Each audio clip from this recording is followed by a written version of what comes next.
అధికారంలో ఉన్నప్పుడు విచ్చలవిడితనం, రాజకీయం అంటే రాజకీయాల పరంగా పాలసీలను విమర్శించుకోవటం ఇది ఉంటుంది. నాయకులు ప్రతి మాట ఏదైనా కూడా.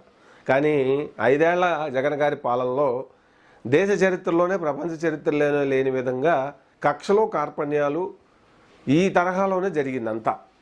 ఆయన్ని సంతృప్తి పెట్టడానికి కొంతమంది జోగి రమేష్ లాంటి వాళ్ళు, నందిగామ సురేష్ లాంటి వాళ్ళు పాపం వాళ్ళ నాయకత్వాల్లో ఒక ఆయన ఏమో పార్టీ ఆఫీస్ మీదకి, తెలుగుదేశం పార్టీ ఆఫీస్ మీదకి దండయాత్రకు వెళ్ళి నాశనం చేసిండు అంతా. ఇప్పుడు అరెస్ట్ అయ్యిండు. ఎవరు? Nandigam Suresh, Bapatla X YCP MP, SC సామాజిక వర్గానికి చెందిన ఆయన. అంతకుముందు మరి అగ్రిగోల్డ్ భూములు కావచ్చు, సరే అది ఒక రీజను. మరి అసలు చూస్తే చంద్రబాబు నాయుడు గారు రాజకీయ చరిత్ర ఏంటి, జోగి రమేష్ మాట్లాడిన మాటలేంటి, ఆయన అంటే ఇప్పుడు అదేమీ మన సంతృప్తో మనకు అర్థం కాదు. జగన్ గారికి చంద్రబాబు నాయుడిని తిడితే ఆయనకి హ్యాపీ, ఏకంగా మంత్రి పదవులే ఇస్తారు. పవన్ కళ్యాణ్ని తిడితే ఇంకా హ్యాపీ, మంత్రి పదవులు ఇచ్చేస్తారు. అట్లా తిట్టిన వాళ్ళకి కేవలం తిట్లు, వాళ్ళకి ఏం లేదు ప్రత్యేకంగా టాలెంట్ అంటూ. ఆ కుల కార్డు ఒకటి మిగిలింది. వాళ్ళు ప్రెస్ మీట్లు పెడితే చంద్రబాబు నాయుడిని, పవన్ కళ్యాణ్ గారిని, ఇంకా వేరే తెలుగుదేశం పార్టీల వాళ్ళని, బీజేపీ వాళ్ళని ఎవరినైనా తిట్టడం మెయిన్ ఫోకస్ అంతా చంద్రబాబు నాయుడు మీద, పవన్ కళ్యాణ్ గారి మీద, ఇద్దరి మీద భయంకరమైన ఫోకస్. అందుకు జోగి రమేష్, కొడాల నాని, రోజా గారు, మరి గోరంట్ల మాధవ్, వీళ్ళందరికీ ఎందుకు వచ్చినాయి? వాళ్ళు ఏమన్నా టాలెంట్ ఉండి వచ్చినాయా? ఏం లేదు, కేవలం తిట్టినందుకే. అప్పుడు 2019లో తెలుగుదేశం ప్రభుత్వం మీద ఉన్న వ్యతిరేకత ఆబ్వియస్గా మనం అది మాట్లాడుకోవాల్సిందే. ఎందుకంటే ఉంటుంది వ్యతిరేకత, దేని మీద లేకుండా ఉండదు. కానీ వీళ్ళు ప్రజలు మరి అంతా మెజారిటీ ఇస్తే ఏం చేశారు జగన్ గారు? వ్యక్తిగత కక్షలు, వ్యక్తిగతంగా ఆయన ఆస్తులు పెంచుకోవటం, వ్యవస్థల విధ్వంసం, సివిల్ సర్వెంట్స్ అంటే ఐఏఎస్ ఐపీఎస్ఎల్ని దేశ చరిత్రలోనే లేనంత దారుణంగా వాళ్ళని ఒక సర్వెంట్లుగా మార్చుకున్నటువంటి వైనం, ఇవన్నీ మనం చూస్తున్నాం. మొత్తం మీద ఇప్పుడు తమ అధినేతను సంతృప్తి పరచడానికి ఏం చేశారు వీళ్ళు? ఆయనేమో బీసీ కార్డు అడ్డం పెట్టిండప్పుడు, ఎవరో జోగి రమేష్ అగ్రికల్చర్ భూములన్నీ దారుణంగా అన్ని సర్వే నంబర్లు మార్చేసి ఇచ్చేసి మళ్ళీ అధికారం వస్తే అక్కడ అపార్ట్మెంట్లు కడతానికి కూడా రంగం చేసుకున్నాడు అంతా. కానీ కాలం ప్రజలంతా తిరగరాశారు, ఆంధ్ర ప్రజలు. దాంతో షాకు గురైపోయి మళ్ళీ ఇది నా మీద కక్ష కట్టారు, మా అబ్బాయి మీద కక్ష కట్టారు. ఆయన పసిపిల్లోడంట, ఏది అమెరికాలో ఎంఎస్సీ చదివి వచ్చి తండ్రి మరి మినిస్టర్గా ఉంటే ఎలక్షన్స్ టైంలో తొడలు కొట్టి ఇచ్చేసి మీసాలు మేలేసిన ఆయన పసిపిల్లోడంట. ఆయన ఇప్పుడు దొరికి జైలు పాలయ్యిండు. ఈయనేమో తప్పించుకొని పారిపోయిండు, ఇటు పోయిండు. చూడండి, వైసీపీ వాళ్ళు ఈ స్కాముల్లో ఇరుక్కున్న వాళ్ళందరూ పారిపోతున్నారు. ఆయన గన్నవరం మాజీ ఎమ్మెల్యే ఆయన వంశీ, మరి కొడాల నాని ఎడ్డు పారిపోయిండు ఎవరికి తెలియదు. రోజా గారు అటు తమిళనాడు, అటు ఇంకా బోర్డర్ ఏరియాలో అటు ఇటు తిరుగుతూ ఆమె కూడా పారిపోయే వ్యవహారంలోనే ఉంది. ఆడుదాం ఆంధ్ర ఏం చేస్తారో తెలియదు.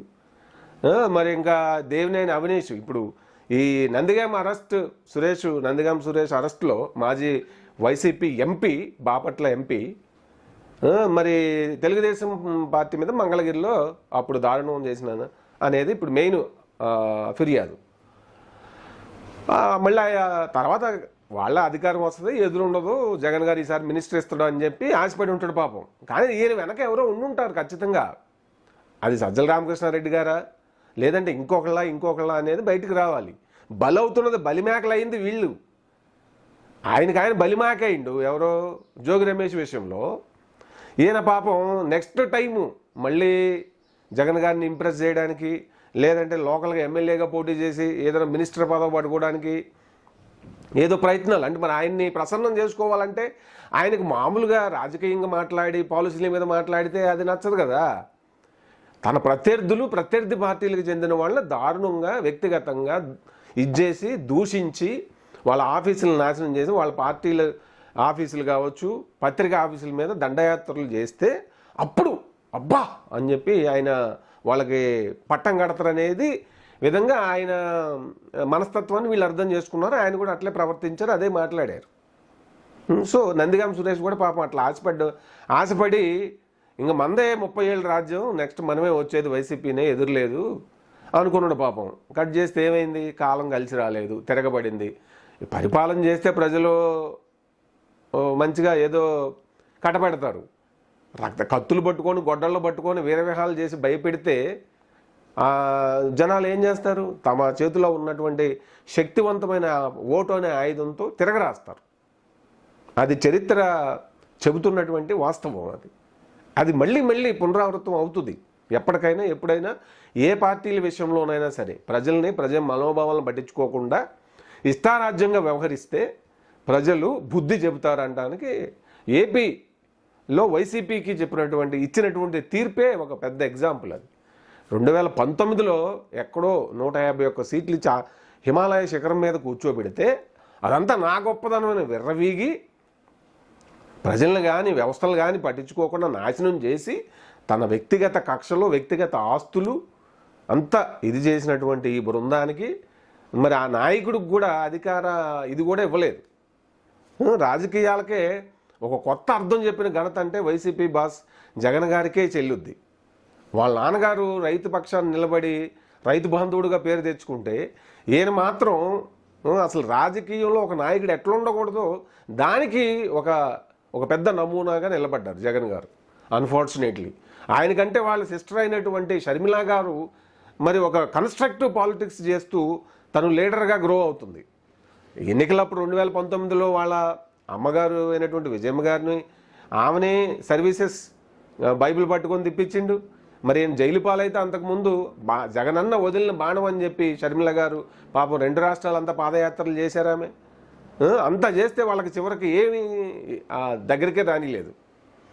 చివరికి మరి మొన్న ఎన్నికల్లో సొంత చెల్లెల్ని ఎంత దారుణంగా మరి విమర్శలు చేసిండు అనేది తెలుగు సమాజం చూసింది. జగన్ గారు అధికారం కోసం అతను ఎంత దారుణానికైనా వెళ్ళిపోతాడు అనేది ఆయనే ప్రూవ్ చేసుకున్నాడు. సో ఇప్పుడు ఈ నందిగామ సురేష్ దళితుడు కావచ్చు, మరి ఆయన వెనక జగన్ గారు వస్తారేమో అనుకున్నాడు. పాపం ఎవరు రాలా. ఆ సజ్జల రామకృష్ణారెడ్డి గారు వస్తారేమో అనుకున్నాడు, ఎవరు రాలా. మరి భయపడి పారిపోయి హైదరాబాద్ వస్తే ఏపీ పోలీసులు హైదరాబాద్ వచ్చి వైసీపీ ఆయన్ని అరెస్ట్ చేశారు. మరి ఎందుకు అంత భయం? తప్పు చేసినప్పుడు ధైర్యంగా లొంగిపోవాలి కదా, చట్టాన్ని గౌరవించి లొంగిపోవాలి కదా, ఆ తప్పుకు పనిష్మెంట్ అనుభవించాలి కదా. మరి ఎవరినో సంతోషపెట్టడానికి వ్యవస్థలను నాశనం చేసి నువ్వు గౌరవ ఎంపీ అయి ఉండి సిగ్గు శరం ఉండాలి కదా అని సమాజం ప్రశ్న వేస్తుంది కదా.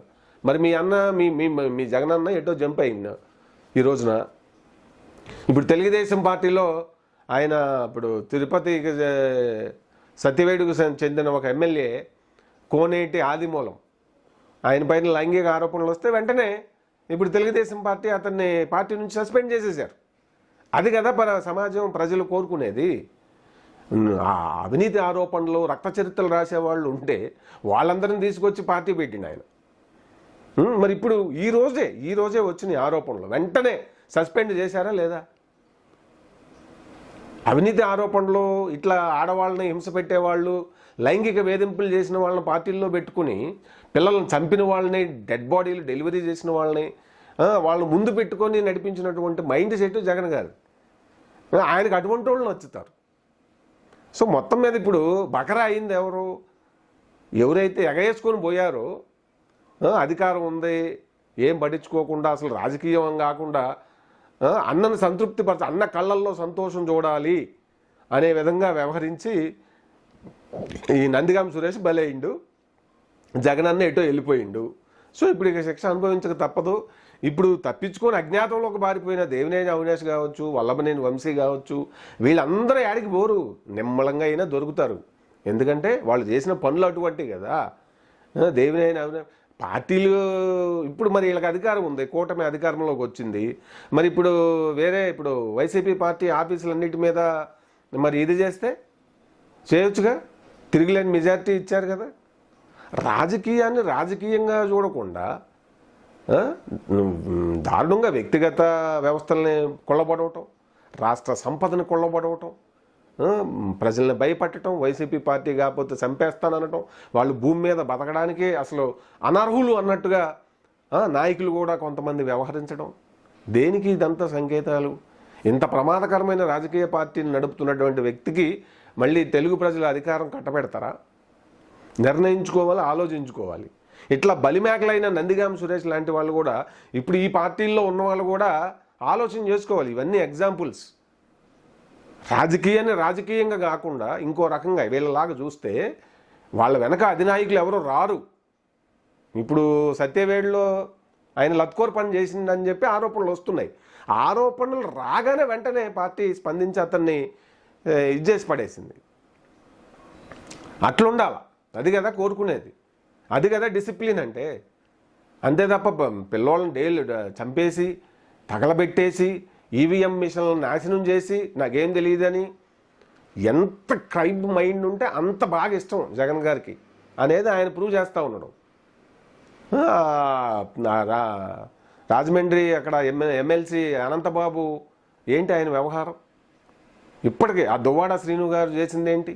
కుటుంబ వ్యవస్థను కానీ, భార్యను గౌరవించడం కానీ, పిల్లలను కానీ, ఆడవాళ్ళంటే పార్టీ పరంగా రాజకీయ వీళ్ళు గౌరవ శాసనసభ్యులు, ఎక్కడ పెద్దలు, ఆలోచనాపరులు, సమాజ హితాన్ని కోరుకునేటటువంటి మేధావులు ఉండాల్సినటువంటి శాసనసభలో ఇటువంటి నేర చరిత్ర, ఇటువంటి వికృత ఆలోచనలు కలిగినటువంటి వాళ్ళు, ఇటువంటి నేర ప్రవృత్తి కలిగినటువంటి వాళ్ళని నాయకులు వాళ్ళకి ఇది ఇచ్చి కూర్చోబెట్టిండు జగన్ గారు.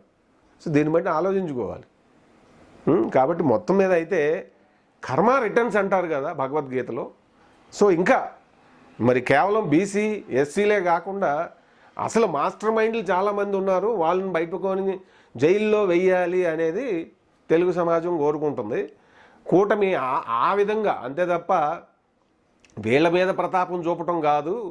సో ఇప్పుడు నందిగామ సురేష్ చేసి ఉంటే ఆయన ఒక్కడే చేసి ఉండడు, దీని వెనక పెద్ద మాస్టర్ మైండ్ ఒకడు ఉండుంటాడు ఖచ్చితంగా ప్రభుత్వానికి సంబంధించి. అప్పుడు వైసీపీ గవర్నమెంట్లో అది ఎవరున్నారనేది వెలికి తీసి నేరం చేసిన వాడి కంటే నేరానికి ప్రేరేపించిన వాడిని కదా, వాడికి కదా ఎక్కువ శిక్ష పడాలా. సో ఆ దిశగా ఇప్పుడు ఇది జరగాలి, ఇన్వెస్టిగేషను. సో వాళ్ళనే అరెస్ట్ చేయాలి, ఇంతే తప్ప వీళ్ళకి బలం లేదు కదా అని చెప్పి ఇంకా వీళ్ళని అరెస్ట్ చేసేస్తే సరిపోద్దులే అని కంటి తుడుపు చర్యలు చేస్తే మాత్రం కూటమి ప్రభుత్వాన్ని కూడా ప్రజలు గమనిస్తారనేది గుర్తుపెట్టుకోవాలి.